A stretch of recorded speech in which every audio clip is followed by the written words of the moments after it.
Čia Janytės pomidorai. Šiandien yra birželio 8 diena. Ir jau va tokie va pomidoriukai.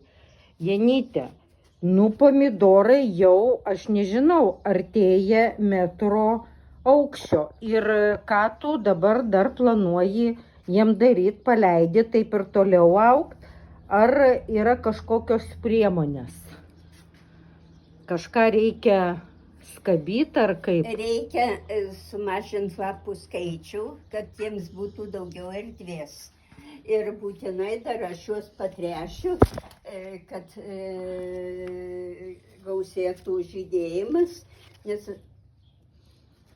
aš nuo vieno keriuko paleidžiu ūgliukus 2-3. Ir tada krūmas pas mane gaunasi didesnis ir efektyvesnis. Ir dabar va žiūrėk, va čia dva, kuriuos tu pavyzdžiui lapukus skabysi rytoj? Apatinius, kurie jie trukdo, kad... Aha, va čia va jau matau, jau apskabyti ir vėl tu. Ir kas kiek laiko tu skabai?